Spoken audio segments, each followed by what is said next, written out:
Alrighty, so the JP patch notes are out, and it's very minimal, so this should be pretty quickly.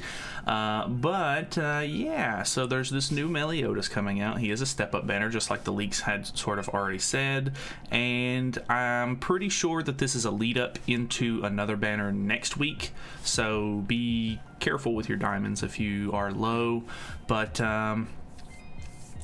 I feel like everybody earlier this week was so hyped up about this unit, and then I don't know, I watched Nagato's video and he was really not happy with this, but I don't really think it's all that bad. I mean, he's a super cheap unit, so I wasn't expecting anything like groundbreaking, but yeah, new blue base Meliodas. The biggest thing is that he doesn't buff other Meliodases, so like none of the older Meliodases are getting their stats buffs or anything like that because of this release, which is definitely a disappointment. But you probably already have a lot of cosmetics and stuff like that for these base Meliodases, so this should be a pretty easy, I don't want to say investment, but like you should already have some cosmetics and stuff like that. He shouldn't be very like, I need to buy new cosmetics, blah blah blah blah blah, for a brand new unit. So yeah, he is blue, of course, because we didn't have a blue SSR version of Meliodas yet. Increases basic stats of allies with less than 2 skills by 20% for 1 turn at the start of the ally's turn, so very Nanashi-like. We'll have to see how many buffs it actually gives. I'm assuming it's going to be hopefully 3, so that way it's really good for amplify stuff. Obviously you're not going to be able to run him with Trader Meliodas, but you know, he's not the only amplify character in the game. We could potentially get some decent fun. And the fact that he's going to be decent for amplify could potentially mean that the next character coming out, the next Ragnarok unit, could potentially be an amplify character or something.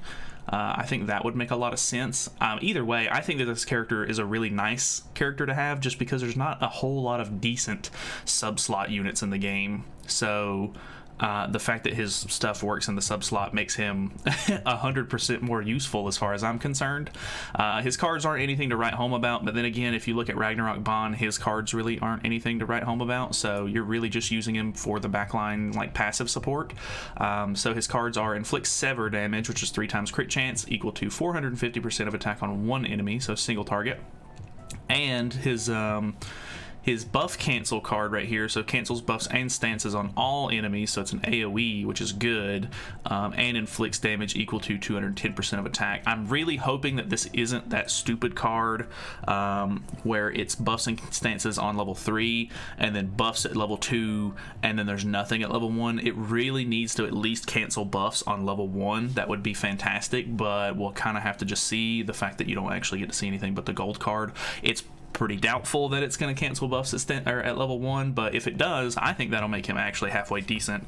Not that necessarily like the fact that you would want to put him up front, but I think that wouldn't be all that bad. His ult is the same as the other Meliodases. Because he is an older unit, he actually does have a crossover ult, or whatever you want to call these, a combined ultimate, which is cool. I wish they would bring these back, but yeah, I mean, he's not the most exciting unit you've ever seen. His banner doesn't seem all that great either. There's actually a couple of decent picks in there, but I mean, as far as I'm concerned, it's just a step-up banner. You get him super cheap, and I mean, he's a good, I mean, I don't know about good yet, but he's at least an okay backslot unit, depending on how many buffs he puts on. I mean, it could be decent support for the future, so I'm not gonna you know, hate on him too much yet. I think it definitely we need to see him in gameplay, see what he actually does, and then make an assessment off of that. Because I mean, I'm really bad about looking at these kind of things and being like, I don't know if this is good or not, because I'm more of a visual sort of learner, so until I see him in game, I'm not gonna count this guy out yet. But just personal opinions on that one. The only other thing that they're doing this update that at least got translated, I'm pretty sure the patch notes are just as short as this pretty much, but they are doing an event Tower of Trials, which is kind of disappointing. I would love to see some new actual Tower of Trials floors, but yeah, it's just an event Tower of Trials. 25 floors. These are normally pretty easy, but there's a lot of good Super Awakening coins and stuff that you get in this.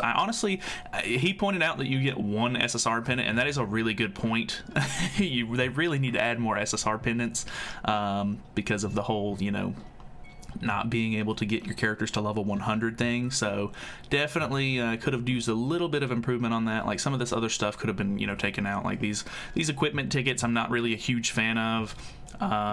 Maybe some of the gold, because I mean you can get gold pretty easily in the game as it is. Like that would be kind of nice to exchange out for different kinds of stuff. But either way, that's pretty much the whole thing. Nothing too crazy. I'm still kind of excited for this unit. I hope that he's actually halfway decent to put in the backline, because honestly we really don't have too many good backline units. I don't really think so. So anyway, that's pretty much it from me. Thank you guys so much for watching. Hopefully you guys enjoyed the video. Feel free to subscribe if you have not already, and I will see you guys in the next one.